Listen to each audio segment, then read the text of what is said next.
आज सुने इगारस माता का व्रत कथा।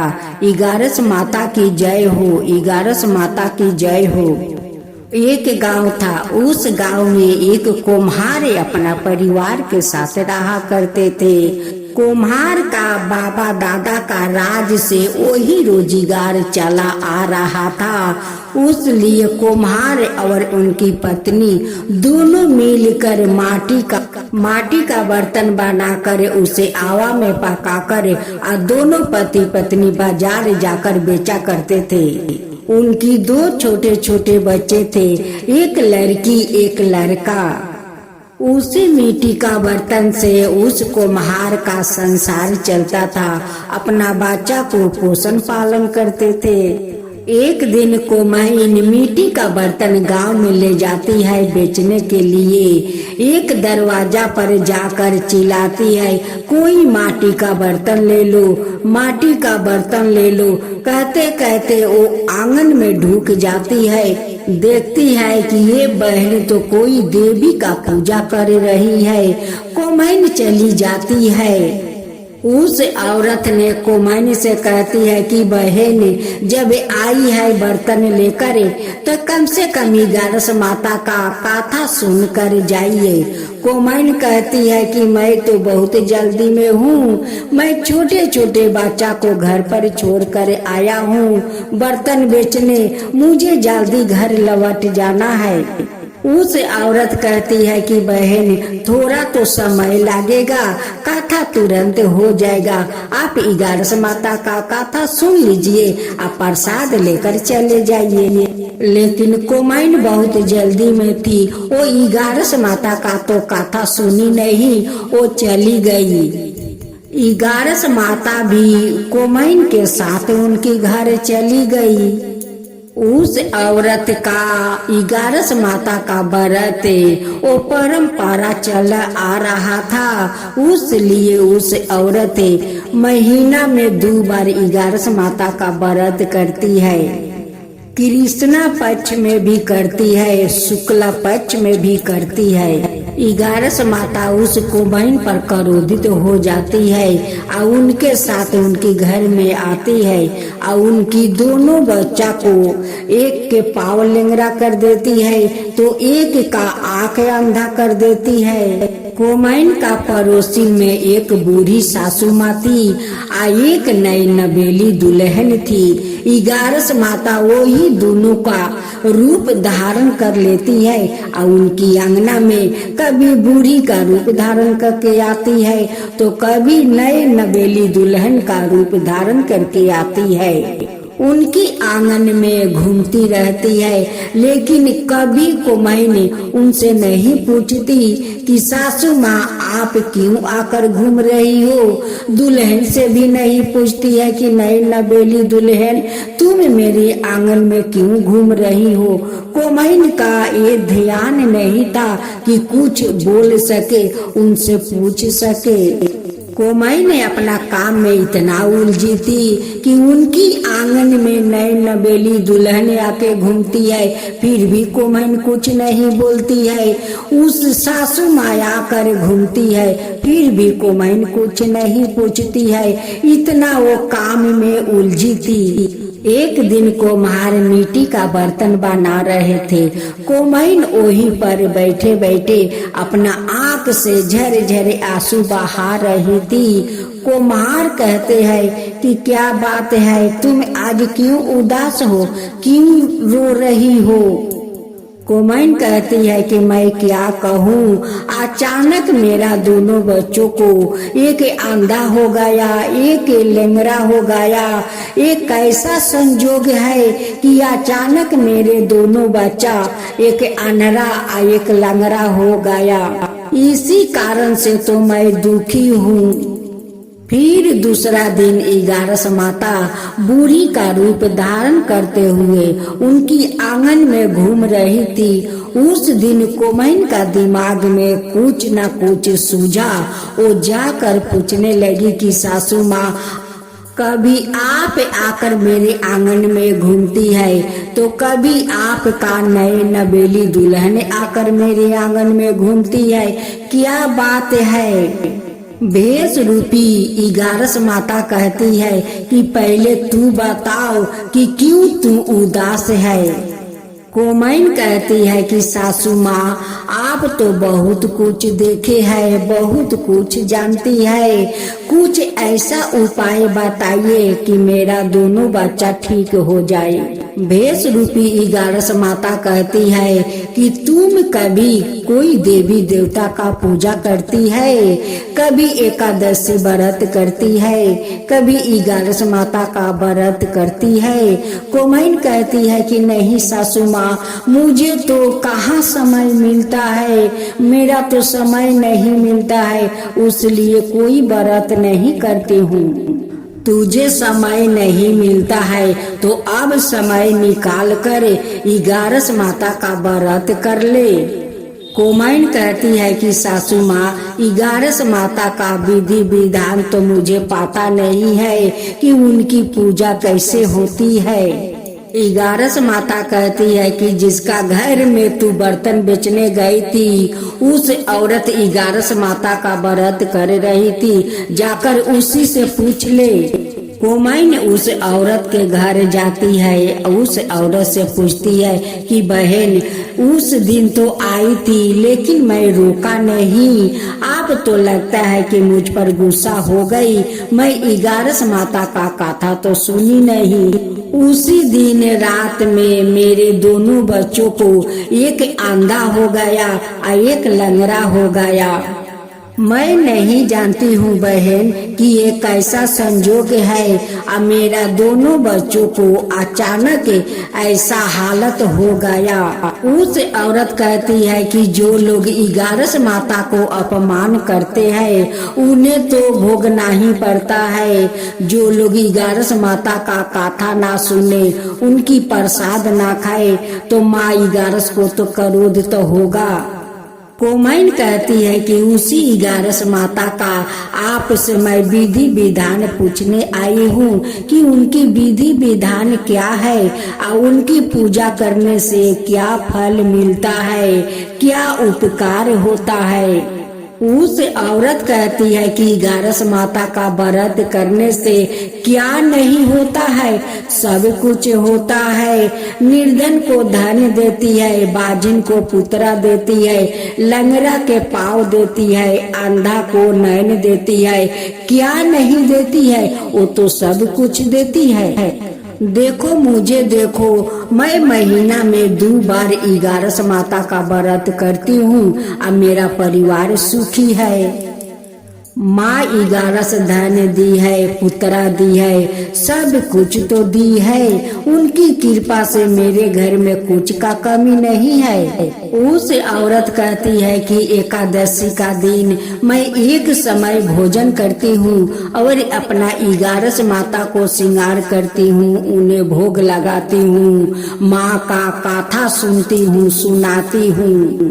कोमैन उनकी बात सुनकर अपना घर आती है और उन्हीं के बताए हुए वैसे ही 11 माता का नियम पूर्वक वो व्रत करने लगी।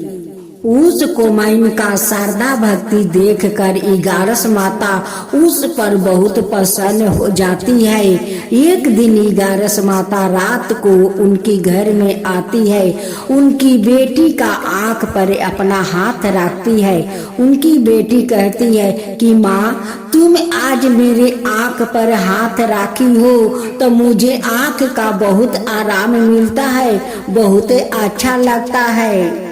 फिर 11 माता उनकी बेटे के पास जाती है और उनकी पैर दबाती है।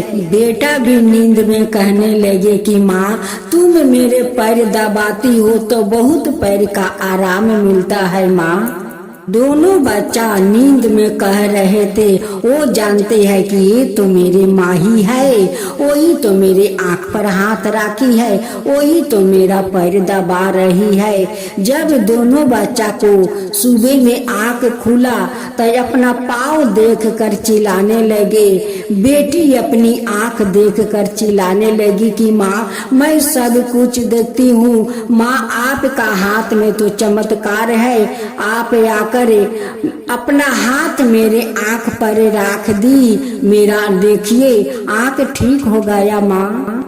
बेटा कहने लगे कि माँ जब तू पाँव दबा रही थी तो बहुत आराम मिला, और देखिए आपका हाथ में कितना चमत्कार है। मेरा पैर ठीक हो गया माँ, मैं चल सकता हूँ माँ। दोनों बच्चों दौड़ते दौड़ते अपना पिता के पास आते हैं। कहते हैं कि पिताजी देखिए मैं अब सब कुछ देख सकती हूँ, पिताजी मैं अब चल सकता हूँ। कोमई ने अपना दोनों बच्चों को बात सुनकर बहुत आश्चर्य में पड़ जाती है। कहती है कि बेटा मैं तो तुम्हारा पाँव दबाया नहीं। वो कहता है कि नहीं माँ तुम पाँव दबाई थी, मुझे बहुत आराम मिला था। उनकी बेटी कहती है कि माँ तुम जाकर मेरे आँख पर अपना हाथ रखी थी, मेरा आँख ठीक हो गया माँ। कोमैन कहने लगी कि ये तो चमत्कार हो गया, ये तो इगारस माता का चमत्कार है। इगारस माता ही आई थी, रात में मेरे बेटी के आंख ठीक कर गई, पैर मेरा बेटा को ठीक कर गई, ये तो इगारस माता है। कोमैन हाथ जोड़कर इगारस माता से कहती है कि हे इगारस माता आप तो धन है, आप बहुत धन है ये इगारस माता कि आप मेरे बेटी को आंख दे दिया, मेरा बेटा को पैर दे दिया। माता आपका तो कृपा अपरंपार है। अब मैं भी कृष्णा पक्ष और शुक्ल पक्ष में दोनों पक्ष में मैं आपको पूजा करूंगी।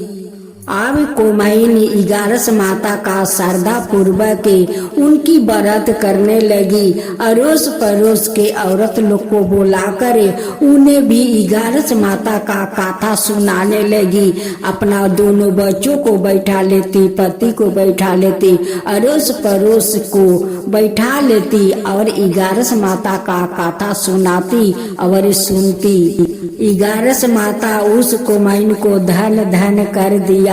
हे इगारस माता जैसे उस कोमैन पर कृपा किया वैसा ही सबका ऊपर कृपा करना। हे इगारस माता जो आपका कथा कहे, जो सुने, जो होकर भरे उन सबका ऊपर कृपा कीजिए। हे इगारस माता सबका ऊपर कृपा कीजिए। इगारस माता की जय हो, इगारस माता की जय हो, विष्णु भगवान की जय हो, विष्णु भगवान की जय हो, विष्णु भगवान की जय हो, विष्णु भगवान की जय हो। दैत्यराज काल नेमी की कन्या बिंदा का विवाह जलंधर से हुआ। जलंधर महाराक्षस था, अपनी साता के मध्य में चूर हो गया था। उसने माता लक्ष्मी को पाने की कामना से युद्ध किया, परंतु समुद्र से ही उत्पन्न होने के कारण माता लक्ष्मी ने उसे अपना भाई के रूप में स्वीकार किया। वहां से वो पराजित होकर वो देवी पार्वती को पाने की लालसा से कैलाश पर्वत पर गया। भगवान देव शिव का ही रूप धारण कर माता पार्वती के समीप गया, परंतु माँ ने अपने योग बल से उसे तुरंत पहचान लिया और वहां से अंतर ध्यान हो गई। देवी पार्वती ने क्रोध होकर सारा वृत्तांत भगवान विष्णु को सुनाई। जलंधर की पत्नी बिंदा अत्यंत पतिव्रता स्त्री थी। उसी के पतिव्रता धर्म की शक्ति से जलंधर ना तो मारा जाता था और ना ही पराजित होता था। इसलिए जलंधर का नाश करने के लिए बिंदा का पतिव्रता धर्म को भंग करना बहुत आवश्यक था। इसी कारण भगवान विष्णु ऋषि का भेष धारण कर वन में जा पहुँचे, जहाँ बिंदा अकेली बर्मन कर रही थी। भगवान के साथ दो मायावीर राक्षस भी थे, जिन्हें देखकर बिंदा भयभीत हो गई। ऋषि ने बिंदा के सामने पल में दोनों को भस्म कर दिया।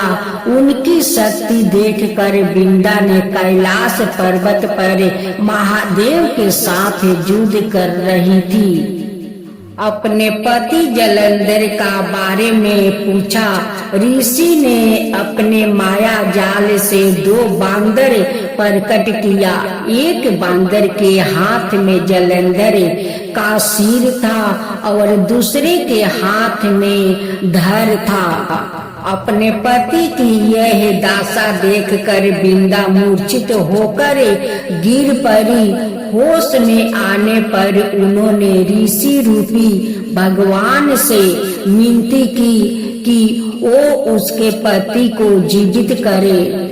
भगवान ने अपनी माया से खून जलंधर का सिर धड़ से जोड़ दिया, परंतु सवाए भी वो उसी शरीर में प्रवेश कर गया।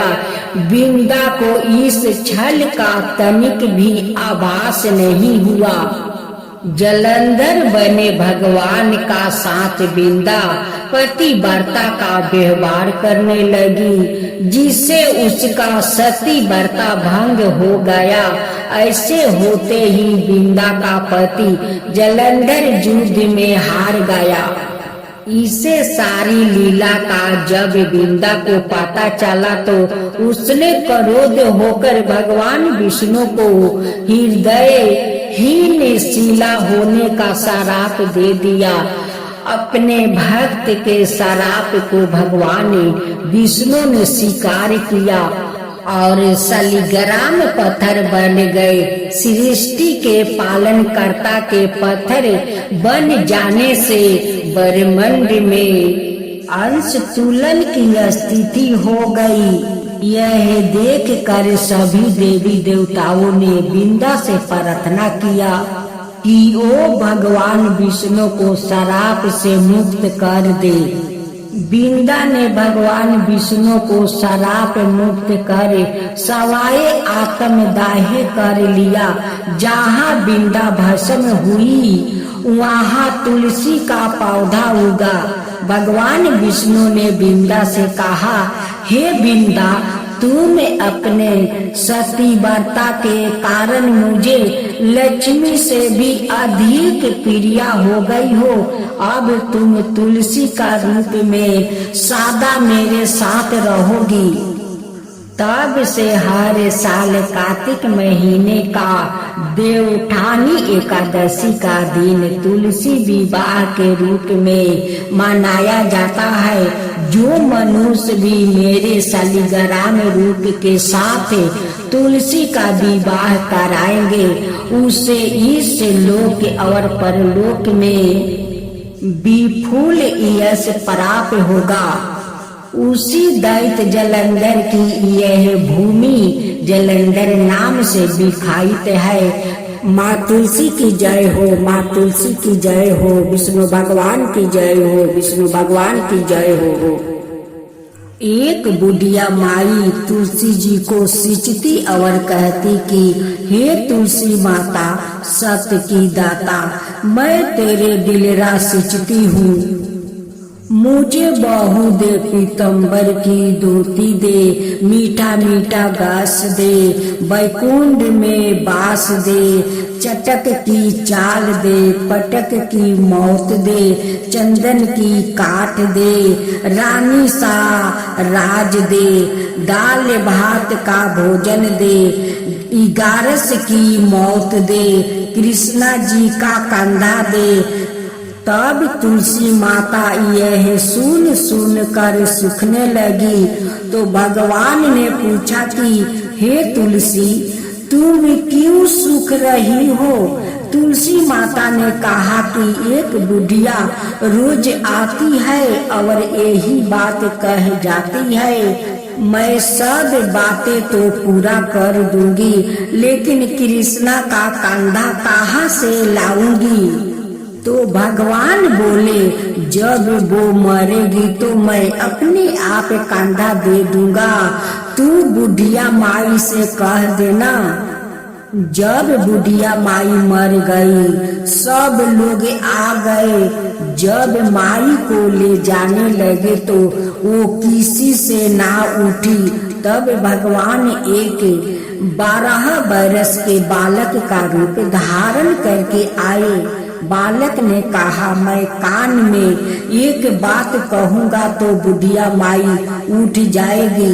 बालक ने कान में कहा, बुढ़िया माई मन की निकाल ले, पीतम्बर की धोती ले, मीठा मीठा रस ले, बैकुंठ का बास ले, चटक की चाल ले, पटक की मौत ले, कृष्णा जी का कांधा ले।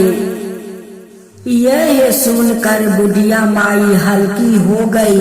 भगवान ने कांधा दिया और बुढ़िया माई को मुक्ति मिल गई। हे तुलसी माता, जैसे बुढ़िया माई को मुक्ति दी वैसे सबको देना।